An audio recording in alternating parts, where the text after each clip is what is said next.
Welcome to the Human Capital Innovations Podcast, your go-to source for personal, professional, and organizational growth and development. We hope you tune in often for all things people management, organizational development and change, organizational leadership, and social impact related. Maximize your personal and organizational potential with Human Capital Innovations Podcast.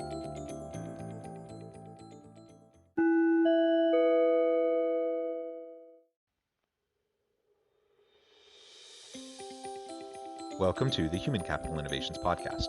In this HCI podcast episode, I talk with Suzanne Tulien about congruent leadership to ensure authenticity and followership.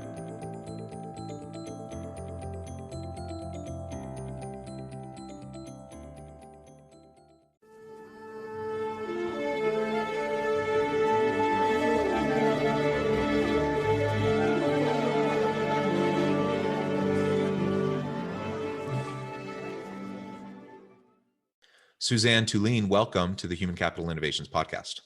Thank you, Jonathan. I appreciate being here. Yeah, I'm excited to have a nice conversation with you today. We're going to be focusing on congruent leadership and how that kind of a leadership approach can ensure authenticity and followership within our organization to drive value in the market and bring about positive organizational results. As we get started, I wanted to share Suzanne's bio with everybody. With over 2.5 decades of strategic communication, employee brand engagement, and international brand development experience, Suzanne Tulien's inside-out brand building strategy creates the clarity and actions necessary for her clients to drive consistency, distinction, and advocacy long-term. Because of her brand DNA approach is radically different, she is paving the way companies and personal brands elevate their value position and actually reduce marketing costs while growing market share. She co-founded the Global Institute for Inspiration in 2011 and helped create the Most Inspiring Companies report, now published by Forbes.com. As an international speaker and certified trainer, she thrives in front of live audiences and in virtual environments. And I really could go on and on with your bio. You really have a tremendous background. You've accomplished so many wonderful things. Thank you for joining us on the podcast today. Before we launch into the conversation, anything else that you would like to share with listeners by way of background or personal context? Well, I'm reaching about 30 years into this field of communications. I have a marketing background and graphic design background as well. Moved into the branding space because I felt that in order to really market effectively, you really had to understand, have that clarity necessary to be able to market a context, right? So I moved into that space in 2004 and created Brand Ascension. And then wrote 2 books. One is Business Brand DNA, and that one is really for businesses with employees. And the second one I just launched last October, which is called Personal Brand Clarity. And so all of this culmination of information together really helps me provide a big holistic picture about what true branding is, branding versus marketing, and how we can develop leadership around who we are as a personal brand. Yeah, I think that's great. And it really is important. Some people tuning in may think, well, this is a people management and organizational leadership podcast. Why are we talking about brand management? Why is that important? And I think really all leaders need to learn how to communicate better. They need to learn how to personal brand better. They need to learn how to brand their ideas and their initiatives better. I think it's all integrated. And, I consider myself a management expert. I am not a marketing expert by any stretch of the imagination. And so, I think I'm excited to have a chance to learn a little bit today about what I can be doing better, and hopefully listeners will be able to glean some helpful tips as well. Well, in order to kind of bridge that gap, why don't I just start off with a quote that's very, very profound in this. I didn't say it. This was by Tom Watson. He was a former CEO of IBM. He says, "Nothing more conclusively proves your ability to lead others than the ability to lead yourself on a daily basis." So to me, that is just, in a nutshell, so powerful to realize and clarify for yourself before you even have the authority or you can command the respect necessary to lead others. Yeah, and so I mean, really, it's about walking the walk, right? You can read books and you can listen to podcasts and watch TED Talks and glean a lot of the right things to say to your people, and you might even be inspiring.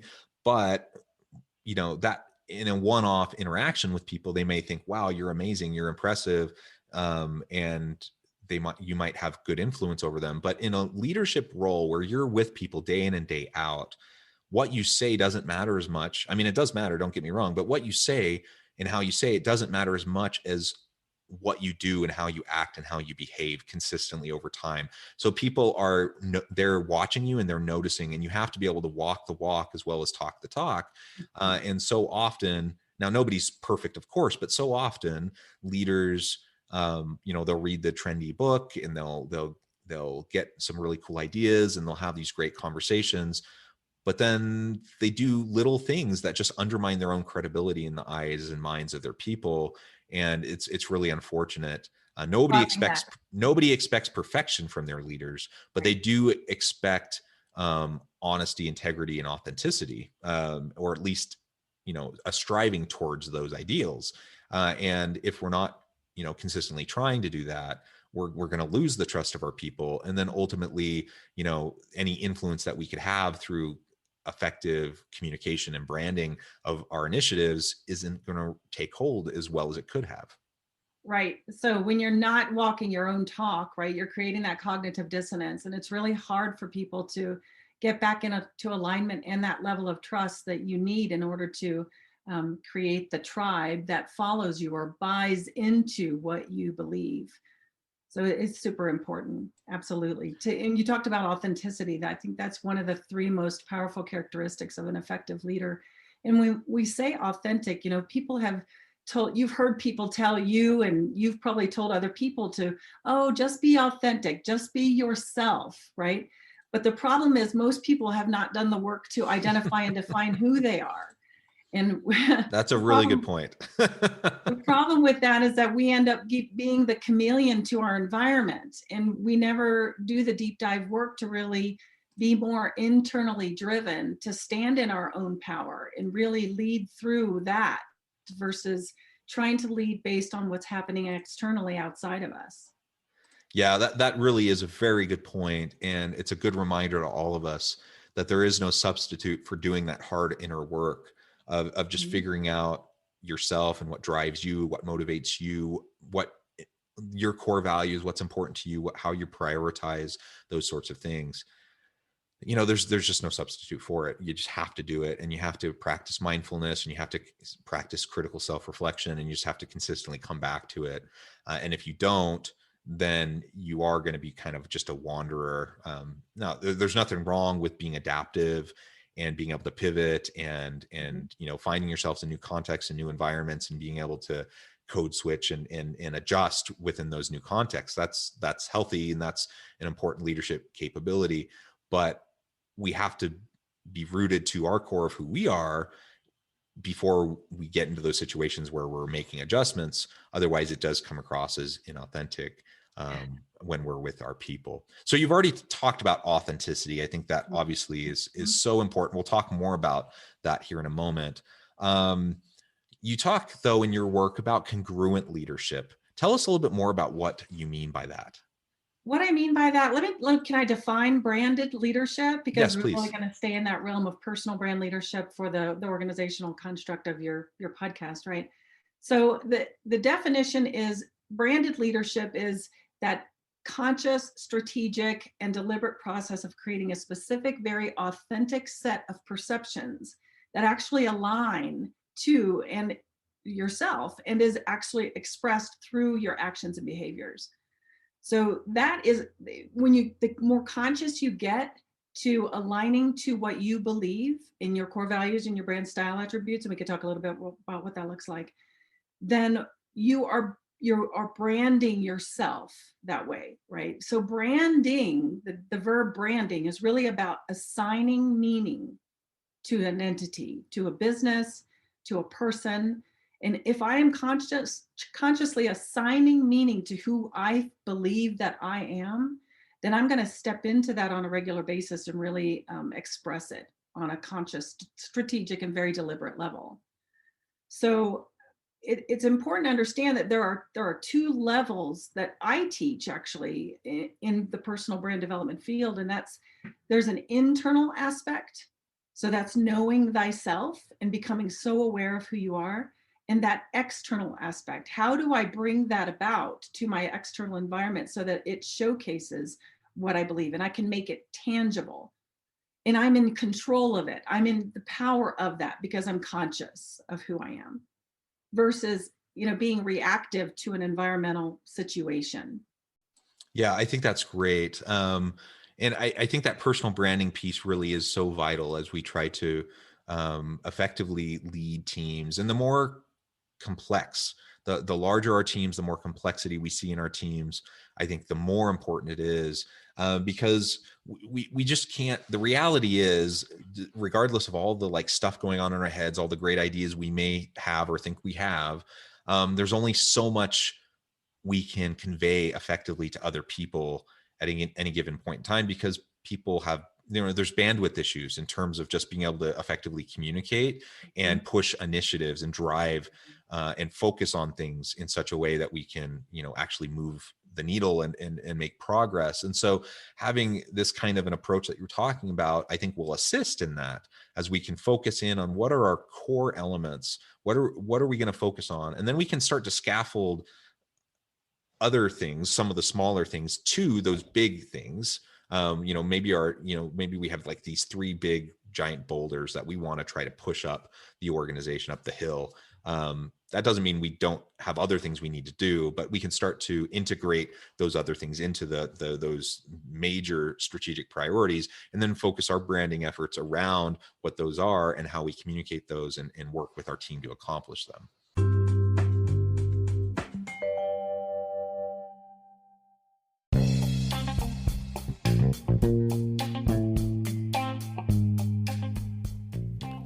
I'm excited to announce the publication of my new book from HCI Press, The Alchemy of Truly Remarkable Leadership: Ordinary, Everyday Actions That Produce Extraordinary Results. Consider how the nature of work has shifted over the past 50 years. With increased globalization, rapid technological advancement, and the shift in economic composition, the average job of today looks very different than the average job of 50 years ago. What will the jobs and organizations of tomorrow look like? Moreover, what does this all mean for organizational leaders? What are the core competencies and capabilities of organizations and their leadership that are prepared for continued disruption and geopolitical and socioeconomic shifts?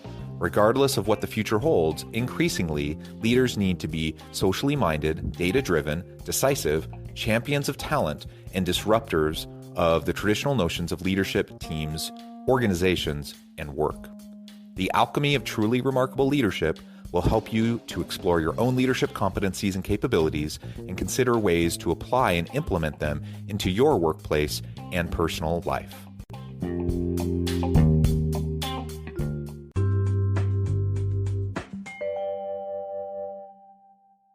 Every leader has a set of strategic initiatives that they want to accomplish with their teams. The focus on personal brand leadership is really about how do I be my most authentic self in delivering that leadership, and how I go about driving those strategic initiatives. How do I make sense of them? How do I enlist, equip, and engage my audiences, my tribe, to follow this initiative? So those are some of the elements that I have in my workshop around, that internal piece, which is being super consistent, is kind of the first layer, being consistent with who you are after you've identified and defined who you are. And then begin on the external level, enlisting your people to buy into that. So how do you do that? And consistency is the one route, the most powerful route to build trust. But first you need to know, I'm consistent to what? I'm consistent to who I am and what I believe and how I go about delivering, right? So that's kind of that first level in creating congruency. Yeah. So we'll talk about that congruent piece. Is the internal piece is consistency. The external piece is How do I enlist them in that consistency and be so consistent they start buying and getting it to know me enough where I'm predictable, that they can begin to trust that, Yeah. right? Yeah. Yeah, that trust is so important. It's foundational to effective leadership, and I do love your focus on congruency. Mhm. Um, Now it's a little bit separate from what you were just talking about, but I've done a good amount of research myself in terms of person organization fit and person job fit, and Mm. that's those are terms that are related to congruency between individuals on a team and their values, their priorities, and the values and priorities of the organization or the particular job that they're in. And what studies have found over and over and over again, including my studies, is that that congruency, that alignment, that fit, the person job and person organization fit is hugely predictive of intentions to stay with the organization versus turnover and leaving, withdrawal cognitions, and other types of dysfunctional behaviors that can happen in the workplace. And so it makes sense. I haven't specifically researched around congruent leadership, but everything that you're saying makes absolute sense, that the same types of things would apply. People need to see consistency. They need to see, there needs to be congruency in what they're hearing, what they're seeing, what they're observing, how they're interacting with each other, with their leader in the organization. And if that's not there, it will create stress and anxiety. There will be misunderstandings, miscommunications, and ultimately people in that kind of an environment, people tend to leave. They tend to choose to go somewhere else, which then opens up another can of worms in terms of all the turnover costs and challenges of getting, having a cohesive team that can start to work well together and move the organization forward. So everything that you're saying, I think, just really connects well with some of these other pieces of congruence. And together, when we have congruent leadership with congruency amongst our team, and aligning their passions, their values, with that of the organization to drive fulfillment and meaning and purpose at work, that can really lead to great outcomes for the organization. And doing that Go piece ahead. of it is really the enlisting part. It's really being so aware of your team's um, goals and desires and needs, right? To have some self-efficacy and self-fulfillment in what they're doing, and understanding how your core values are really underpinning the organization's core values. And you have to be able to communicate how they align, right? And make sense to your team, who you're trying to lead forward. And the more congruent you are, the more trust you will have, even if they at first don't believe in the direction the organization is going. Some of them usually, there's always one or two people that have resistance, but the more congruent you are, the more trust you will have, and the more easily led they will be because of your historical past trust, right? What Yeah, you're yeah, absolutely. And so if we do all of this, hopefully, it'll lead to a bunch of positive outcomes for you as a leader, for individuals on your team, and for the doing. team as a whole, which of course will help the organization. But you talk about a couple key areas, and we've already referred to authenticity a bit. But let's talk a little bit more about how congruent leadership can help ensure authenticity and followership amongst the people on our teams. Well, I think it's really all about understanding again who you are as a leader, and really knowing yourself so well that you can really stand in that and avoid being that chameleon that changes its mind every time based on the situation. So that's strength in and of itself, and that's what your team sees you as when you're super congruent. But you can only be that way and when you are clearly understanding your own core values, attributes, and how they align with the corporation and what you're doing, as well as your brand style attributes. And those are a set of personality traits that are pretty dominant in how are underpinning and foundational to who you are. And that's how you reason and make sense of the world that you're living in that organization, and everything else that you do in your world, because you don't just have a personal brand at work. Your personal brand is you everywhere. And so once you realize that and what you stand for, then you can really begin showing up and leveraging those attributes in how you lead. Again, I often tell my clients that they need to stop worrying so much about the doing right now, but be more concerned about the being. So when you start being who you are, you will start gaining that influence and gaining those followers who can see that congruency and consistency. People love that. They do. And so we can start to increase our influence and generate followers, a followership. That, talking about followers, maybe that sounds a little creepy to some Yeah, people, but what we're referring to, it's an actual principle of leadership called followership. And if you don't have quote unquote followers, you're not leading anybody. Like, by definition, leaders lead, they influence, they help to move things forward. And so you have to have people that buy in, that trust the leader, and are willing to do the work that needs to be done that the leader's helping to promote, right? And that's the idea of followership, that ultimately we can have people that don't just do what we say because of fear-based tactics, that they're worried about getting fired or being reprimanded or being maligned or damaged in some way. That's a fear-based approach. Mhm, Some leaders do rely on fear-based approaches to how they manage their teams, mhm. and that can get it compliance, but that usually doesn't produce commitment to the organization, and it's not sustainable. So if we want sustainable leadership, we need followers. We need people that actually believe in what we're doing, believe in how we're doing it, who trust us, and that comes back to the congruency that you were talking about. And then ultimately, we expand our sphere of influence because we have more and more people that see us as someone worthy of their trust, worthy of their time and attention and their effort.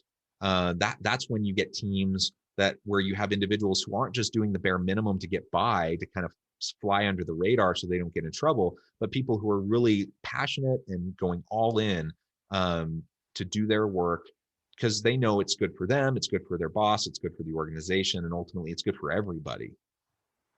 Yeah, so in the beginning of this conversation, we talked about that internal section or layer and the external layer, and being able to see both of those areas as a leader, but working on the internal first in order for you to be congruent and operating in the external world. So within the internal and external, the internal piece is what you can totally control, right? It's who you are and how you identify with those attributes. And that's being consistent and realizing what you're consistent to, being authentic. Authentic to what? Authentic to who I know myself to be after I've done the deep dive work and I've figured that out. And then being a term I use called generative. That term is really all about how can I become more and more and more of who I say I am as I continue to evolve and grow. So that work is really in the segment of that internal phase, or that level. But the external level is where I start expressing all of those things and getting enlistment, equipping my people with what they need in order to do what I'm asking them to do, and then engaging them around what I'm asking them to do in my leadership role, right? So enlist, equip, and engage on that external environment, but I'm tying it all into who I am being consistent, who I am as authentic as, showing up that way, and then being generative, and then seeing how I'm evolving and growing into becoming more and more of who I'm saying I am. So that's kind of the crux of a lot of the training that I work on, because I think the Yeah. internal piece is the missing piece in most leadership training. It's about the doing versus about the being mostly. Yeah. I have to dig Yeah. into that being piece. Oh, I love that. The being piece is so vital. Mm. Well, Suzanne, it has been a real pleasure talking with you.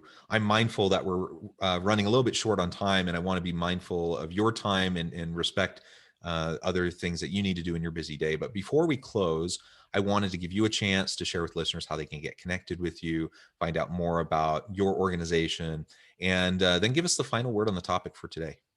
Yeah, so they can connect with me on my website at www.brandascension.com. I'm on Facebook, I'm on LinkedIn under Suzanne Tulien. My new book out, Personal Brand Clarity, is awesome for emerging leaders to take a look at and walk through the process. I offer personal brand leadership workshops for teams in organizations, which is really powerful. And the final word on leadership, again, get more conscious, strategic, and deliberate in who you are before you begin expressing what that is, or even expect others to begin following you in that very congruent, very solid, consistent, sustainable way. I love it. Thank you so much for all of your insights and wisdom that you shared with us today. A lot of food for thought. And I encourage listeners to reach out, get connected with Suzanne, find out more about what she can do for you and your organization. And as always, I hope everyone can stay healthy and safe, that you can find meaning and purpose at work each and every day. And I hope you all have a great week.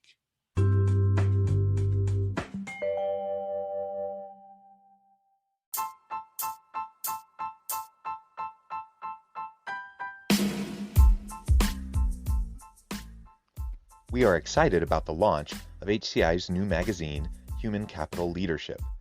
Human Capital Leadership is a free, interactive e-magazine designed to help individuals, leaders, and organizations find innovative approaches to maximize their human capital potential. We will be publishing issues quarterly in August, November, February, and May. Check out the first issue and let us know what you think.